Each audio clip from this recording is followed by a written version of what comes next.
मैं 26 जनवरी के दिन ही इसके पहले यहाँ आके गया था और मैं पूरा घूम के गया था। मतलब ये सेक्शन, ऊपर वाला जो सेक्शन है वो, बाद में उधर तिलक साहब को जहाँ रखा गया था उधर भी मैं गया था। फिर लास्ट में सुप्रिटेंडेंट के ऑफिस में भी जाके मैं बैठा था।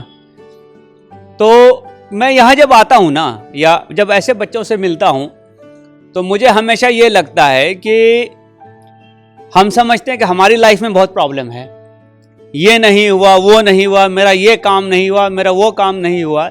लेकिन हम कभी अगर यहाँ आ जाए ना, तो हम में से वो लोग जो यहाँ से बाहर हैं, उनको लगेगा उनकी लाइफ में कितना पीस और सुकून है, कितना अच्छा उनका लाइफ। लेकिन एक बात याद रखना कि ये कोई चीज़ परमानेंट नहीं है, ये तुम हमेशा यहाँ नहीं रहोगे। हर शाम के बाद एक सुबह आती है, हर रात के बाद दिन आता है, तो हर मुश्किल के बाद आसानी भी आती है। तो आसानी का सफर, आसानी का लाइफ आपका भी आएगा।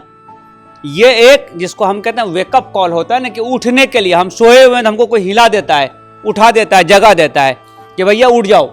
क्यों? क्योंकि किधर जाना है, किस दिशा में जाना है, वो जरा सोच लो। स्कूल की तरफ जाना है कि कहीं और जाना है, अच्छाई की तरफ जाना है कि कहीं और जाना है, अपने आप को कुछ अच्छा बनाना है कि यहीं रहना है। ये हमारे सामने चॉइस होता है, हमारे सामने ऑप्शन होता है, ये हमारे सामने की बात होती है। इसको चूज किसको करना है? अपने को खुद को करना है ना। मैंने यहां पे कितना दिन रहना है, कितना दिन रहना है। जैसे ये विचार मन में आपके आया, तो आपके मन में दूसरा विचार क्या आएगा कि नहीं, मुझे यहां से निकलना है, यहां बंदिश है ना, यहाँ बहुत सारी रिस्ट्रिक्शंस है, आप बाहर नहीं घूम सकते हैं, आप यहाँ नहीं जा सकते, किसी से मिल नहीं सकते, बहुत सारी चीज़ें होती हैं। मनपसंद कोई खाना खाना हो तो बाहर जाके ले नहीं सकते, आइसक्रीम खानी तो नहीं जा सकते, क्योंकि यहाँ कुछ बंधन है। लेकिन इन बंधनों से आप मुक्त हो सकते हैं, इससे आगे निकल सकते हैं। कैसे निकल सकते हैं? ज़रा अपने विचार में और अपने तौर तरीके में, काम में थोड़ा सा बदलाव। वो बच्चे जो इन कन्फ्लिक्ट विथ लॉ हैं, जिसको हम विधि संघर्ष कहते हैं, गुस्सा आता है, आदमी फ्रस्ट्रेट रहता है, कुछ कर बैठता है, उसके हाथ से कुछ हो जाता है। ऐसा नहीं को परमानेंट है। आदमी अपने आप को चाहे तो बहुत कुछ बदल सकता है। कभी आप लोगों ने अंगुलीमाल डाकू की कहानी सुनी है? ये कुछ टेक्स्ट बुक में भी है। अंगुलीमाल नाम का एक बड़ा डाकू था। यूपी में एक जंगल है, सहेट महेट जंगल, उधर रहता था।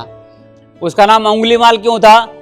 कि उस जंगल से जो जाता था उसको वो लूट लेता था, उसका उंगली हाथ काट लेता था और उंगली की एक माला बना के ऐसा पहन कर रहता था। उसे नाम हो गया उसका अंगुलीमाल। एक बार महात्मा बुद्ध उस रास्ते से जा रहे थे, तो महात्मा बुद्ध को भी रोक लिया। जैसे चोर डाकू क्या करते हैं, कोई आदमी जा रहा है तो उसको रोक लेता है, उससे लूटपाट करने की कोशिश किया। लेकिन महात्मा बुद्ध के बातों का उस पर इतना असर हुआ कि उसी दिन उसने सब चीज छोड़ दिया और महात्मा बुद्ध का शिष्य बन गया। और शिष्य बनने के बाद अपने अंदर इतना बदलाव लाया, इतना सीखा, इतना कुछ जाना, इतना कुछ समझा कि आज अंगुलीमाल के नाम से बहुत सारी चीजें बनाई जाती हैं। तो अंगुलीमाल जो कि एक डाकू था, वो जब बदलना चाहता है तो वो महात्मा अंगुलीमाल भी बन सकता है, बड़ा आदमी बन सकता है। तो क्या हम नहीं बन सकते? ये हम में से बहुत सारे लोग जो आज स्टेज पे बैठे हुए हैं ना, हमारी भी लाइफ कोई बहुत जबरदस्त नहीं थी।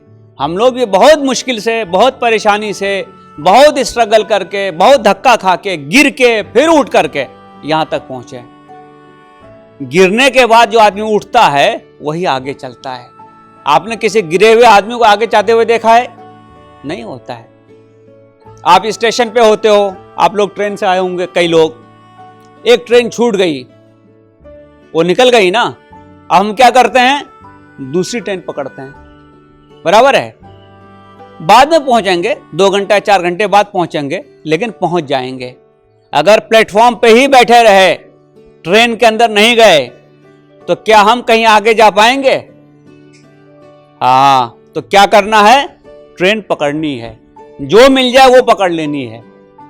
तो यही है पढ़ाई, ये ट्रेन है आपकी, इसको पकड़ लिया तो आप यहां से निकल करके अपने डेस्टिनेशन पे, अपने मंजिल पे, जहां जाना चाहते हो वहां पहुंच जाओगे।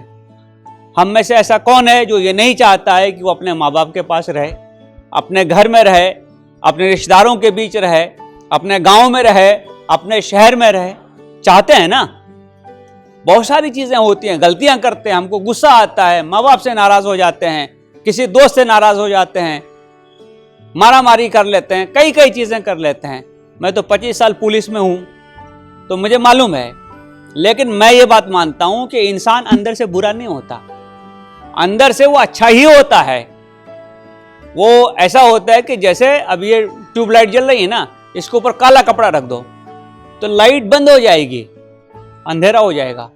लेकिन जैसे वो कपड़ा हटाओगे फिर से लाइट आ जाएगी। तो ये काम आप भी कर सकते हैं। तो कोशिश करना बाबू लोग, कोशिश करना कि यहां से निकलो, अच्छी जिंदगी की तरफ जाओ, अच्छे नागरिक बनो, अच्छे इंसान बनो और तुम्हारा जो सपना है ना उसको पूरा करो। और इसी में थोड़ी सी मदद करने के लिए आज हम लोगों ने ये स्कूल बैग्स और कुछ एजुकेशन का साहित्य यहाँ पे अभी हम लाए हैं, अभी हम डिस्ट्रीब्यूट करेंगे। हम आपसे बात क्यों करना चाह रहे थे कि खाली बैग या बाकी पेंसिल सेट और चीज़ दे करके मैसेज नहीं जाता है, क्यों दे रहे हैं ये जानना ज़रूरी है, ये बताना ज़रूरी है। जैसे मैं यहाँ तक पहुँच सकता हूँ तुम भी पहुँच सकते हो। हम में से कोई भी आदमी ऐसा नहीं है जिसकी ज़िंदगी में दुख ना रहा हो।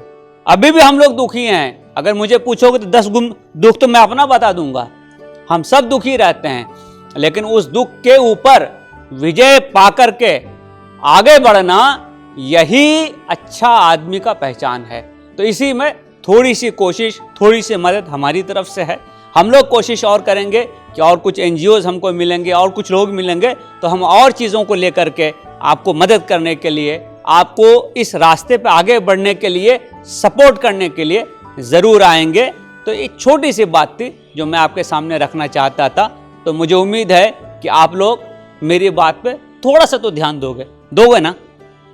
Thank you.